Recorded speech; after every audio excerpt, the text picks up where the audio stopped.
राधे राधे। कैसे हैं आप लोग? ईश्वर कृपा से आप सब अच्छे होंगे। ईश्वर सब पे कृपा बनाए रखे, सबका कल्याण करें। आज हम बताने जा रहे हैं श्रीमद् भागवत महापुराण के 8वें स्कंद का 6ठा अध्याय, देवताओं और दैत्यों का मिलकर समुद्र मंथन के लिए उद्योग करना।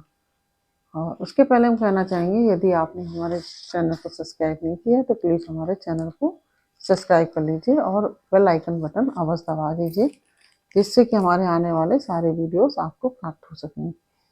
और यदि आपको कथा पसंद आ रही हो तो वीडियो को लाइक शेयर अवश्य कीजिए और कमेंट में राधे राधे अवश्य लिखिए। चलिए अब चलते हैं कथा की तरफ। श्रीमन नारायण नारायण हरि हरि, भजमन नारायण नारायण हरि हरि, तेरी लीला सबसे प्यारी प्यारी, हरि हरि तेरी लीला सबसे न्यारी न्यारी, हरि हरि श्रीमन नारायण नारायण हरि हरि, भजमन नारायण नारायण हरि हरि। राधे राधे। बोलो कृष्ण कन्हैया लाल की जय। श्री सुखदेव जी कहते हैं, परीक्षित, जब देवताओं ने सर्वशक्तिमान भगवान से हरि की इस प्रकार स्तुति की, तब वे उनके बीच में ही प्रकट हो गए। उनके शरीर की प्रभा ऐसी थी मानो हजारों सूर्य एक साथ ही उगाए हों। भगवान की उस प्रभा से सभी देवताओं की आंखें चौंधिया गई। वे भगवान को तो क्या, आकाश दिशाएं पृथ्वी और अपने शरीर को भी ना देख सके। केवल भगवान शंकर और ब्रह्मा जी ने उस छवि का दर्शन किया। बड़ी ही सुंदर झांकी थी। मरकत मणि पन्ने के समान स्वच्छ श्यामल शरीर, कमल के भीतरी भाग के समान सुकुमार नेत्रों में लाल लाल डोरियां और चमकते हुए सुनहरे रंग का रेशमी पीताम्बर, सर्वांग सुंदर शरीर के रोम रोम में प्रसन्नता फूटी पड़ती थी। धनुष के समान टेढ़ी भौहें और बड़ा ही सुंदर मुख, सिर पर महामणिमय किरीट और भुजाओं में बाजूबंद, कानों के झलकते हुए कुंडलों की चमक पड़ने से कपोल और भी सुंदर हो उठते थे, जिससे मुख कमल खिल उठता था। कमर में करधनी की लड़ियां, हाथों में कंगन, गले में हार और चरणों में नूपुर शोभायमान थे। वक्षस्थल पर लक्ष्मी और गले में कौस्तुभ मणि तथा वनमाला सुशोभित थी। भगवान के निज अस्त्र सुदर्शन चक्र आदि मूर्तिमान होकर उनकी सेवा कर रहे थे। सभी देवताओं ने पृथ्वी पर गिरकर साष्टांग प्रणाम किया। फिर सारे देवताओं को साथ ले शंकर जी तथा ब्रह्मा जी परम पुरुष भगवान की स्तुति करने लगे। ब्रह्मा जी ने कहा, जो जन्म स्थिति और प्रलय से कोई संबंध नहीं रखते, जो प्राकृत गुणों से रहित एवं मोक्ष स्वरूप परमानंद के महान समुद्र हैं, जो सूक्ष्म से भी सूक्ष्म है और जिनका स्वरूप अनंत है, उन परम ऐश्वर्यशाली प्रभु को हम लोग बार बार नमस्कार करते हैं। पुरुषोत्तम, आप अपना कल्याण चाहने वाले साधक वेदोक्त एवं पांचरात्रोक्त विधि से आपके इसी स्वरूप की उपासना करते हैं। मुझे भी रचने वाले प्रभु, आपके इस विश्वमय स्वरूप में मुझे समस्त देवगणों के सहित तीनों लोग दिखाई दे रहे हैं। आप में ही पहले यह जगत लीन था, आप में ही पहले यह जगत लीन था, मध्य में भी यह आप में ही स्थित है और अंत में भी यह पुनः आप में ही लीन हो जाएगा। आप स्वयं कार्य कारण से परे परम स्वतंत्र हैं। आप ही इस जगत के आदि अंत और मध्य हैं। वैसे ही जैसे घड़े का आदि मध्य और अंत मिट्टी है, आप अपने ही आश्रय रहने वाली अपनी माया से इस संसार की रचना करते हैं और इसमें फिर से प्रवेश करके अंतर्यामी के रूप में विराजमान होते हैं। इसलिए विवेकी और शास्त्रज्ञ पुरुष बड़ी सावधानी से अपने मन को एकाग्र करके इन गुणों की विषयों की भीड़ में भी आपके निर्गुण स्वरूप का ही साक्षात्कार करते हैं। जैसे मनुष्य युक्ति के द्वारा शरीर से आग, गौ से अमृत के समान दूध, लकड़ी से आग और गौ से अमृत के समान दूध, पृथ्वी से अन्न तथा जल और व्यापार से अपनी आजीविका प्राप्त कर लेते हैं, वैसे ही विवेकी पुरुष भी अपनी शुद्ध बुद्धि से भक्ति योग, ज्ञान योग आदि के द्वारा आपको इन विषयों में ही प्राप्त कर लेते हैं और अपनी अनुभूति के अनुसार आपका वर्णन करते हैं। कमलनाभ, जिस प्रकार दावाग्नि से झुलसता हुआ हाथी गंगा जल में डुबकी लगाकर सुख और शांति का अनुभव करने लगता है, वैसे ही आपके आविर्भाव से हम लोग परम सुखी एवं शांत हो गए हैं। स्वामी, हम लोग बहुत दिनों से आपके दर्शन के लिए अत्यंत लालायित हो रहे थे। आप ही हमारे बाहर और भीतर के आत्मा हैं। हम सब लोकपाल जिस उद्देश्य से आपके चरणों की शरण में आए हैं, उसे आप कृपा करके पूर्ण कीजिए।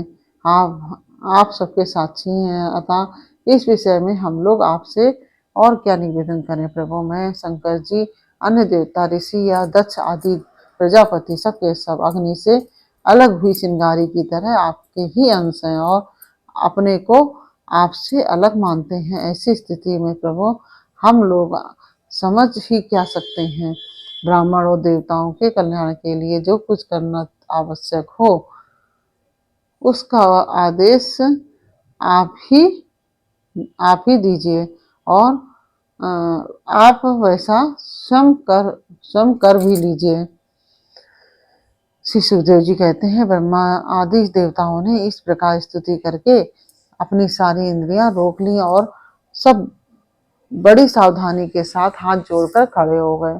उनकी स्तुति सुनकर और उसी प्रकार उनके हृदय की बात जानकर भगवान मेघ के समान गंभीर वाणी से बोले, परीक्षित, समस्त देवताओं के तथा जगत के एकमात्र स्वामी भगवान अकेले ही उनका सब कार्य करने में समर्थ थे। फिर भी समुद्र मंथन आदि लीलाओं के द्वारा विहार करने की इच्छा से वे देवताओं को संबोधित करके इस प्रकार कहने लगे। श्री भगवान ने कहा, ब्रह्मा जी, शंकर और देवताओं, तुम लोग सावधान होकर मेरी सलाह सुनो। तुम्हारे कल्याण का यही उपाय है। इस समय असुरों पर काल की कृपा है, इसलिए जब तक तुम्हारे अभ्युदय और उन्नति का समय नहीं आता तब तक तुम दैत्य और दानवों के पास जाकर संधि कर लो। जब तक तुम्हारे अभ्युदय और उन्नति का समय नहीं आता तब तक तुम दैत्यों से संधि कर लो और दानवों के पास जाकर उनसे संधि कर लो। देवताओं, कोई बड़ा कार्य करना हो तो शत्रुओं से भी मेल मिलाप कर लेना चाहिए। यह बात अवश्य है कि काम बन जाने पर उनके साथ सांप और चूहे वाला बर्ताव कर सकते हैं। तुम लोग बिना विलंब के अमृत निकालने का प्रयत्न करो। उसे पी लेने पर मरने वाला प्राणी भी अमर हो जाता है। पहले क्षीर सागर में सब प्रकार के घास, तिनके, लताएं, औषधियां डाल दो। तुम लोग मंदराचल को मथानी और वासुकी नाग को नेति बनाकर मेरी सहायता से समुद्र का मंथन करो। अब आलस और प्रमाद का समय नहीं है। देवताओं, विश्वास रखो। दैत्यों को तो मिलेगा केवल श्रम और क्लेश, परंतु फल मिलेगा तुम्ही लोगों को। देवताओं, असुर लोग तो तुमसे जो चाहे सब स्वीकार कर लो। शांति से सब काम बन जाते हैं। क्रोध करने से कुछ नहीं होता।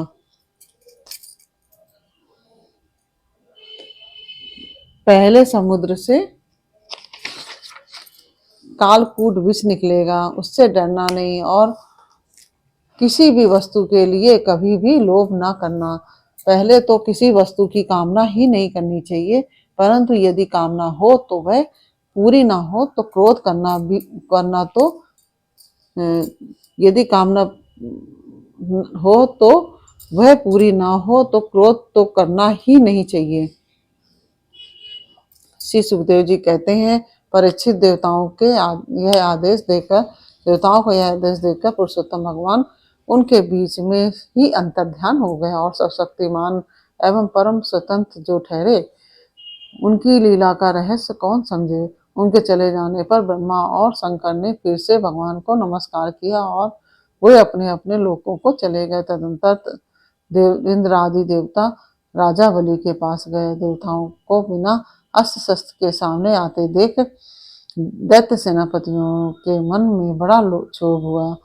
उन्होंने देवताओं को पकड़ लेना चाहा, परंतु दैत्यराज बलि संधि और विरोध के अवसर को जानने वाले एवं पवित्र कीर्ति से संपन्न थे। उन्होंने दैत्यों को वैसा करने से रोक दिया। इसके बाद देवता लोग बलि के पास पहुंचे। बलि ने तीनों लोगों को जीत लिया था। वे समस्त संपत्तियों से सेवित एवं असुर सेनापतियों से सुरक्षित होकर अपने राज सिंहासन पर बैठे हुए थे। बुद्धिमान इंद्र ने बड़ी मधुर वाणी से समझाते हुए राजा बलि से वे सब बातें कही जिनकी शिक्षा स्वयं भगवान ने उन्हें दी थी। यह बात दैत्यराज बलि को जच गई।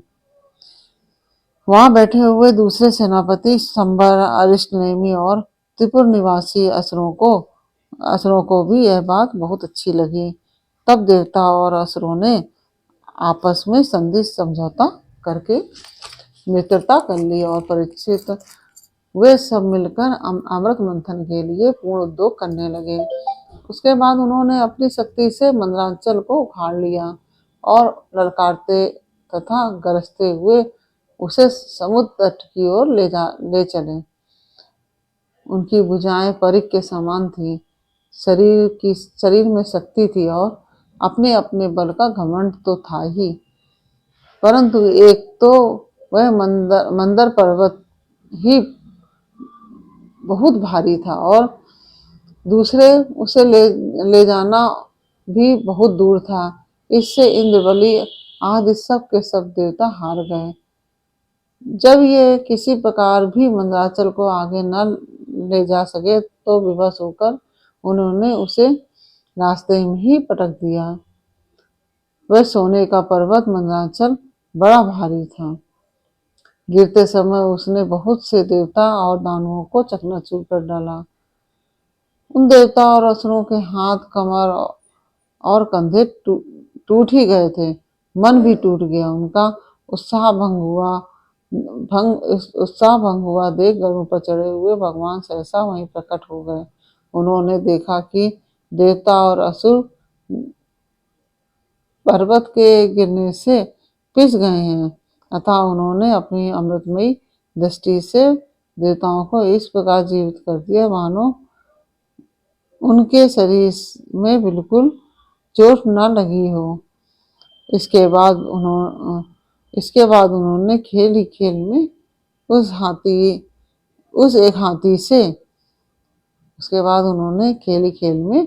एक हाथी से उस पर्वत को उठाकर गरुड़ पर रख लिया और स्वयं भी सवार हो गए। फिर देवता और असुरों के साथ उन्होंने समुद्र तट की यात्रा की। पक्षीराज गरुड़ ने समुद्र के तट पर पर्वत को उतार दिया। फिर भगवान के विदा करने पर गरुड़ जी वहां से चले गए। इस प्रकार यह 6वां अध्याय पूर्ण हुआ। और यह अध्याय कैसा लगा, जो हमने आपको देवताओं और दैत्यों का मिलकर समुद्र मंथन के लिए उद्योग करने की कहानी सुनाई, ये कैसी लगी आप हमें कमेंट बॉक्स में अवश्य बताइए। फिर मिलते हैं आपसे अगले वीडियो में अगले अध्याय के साथ। तब तक के लिए राधे राधे।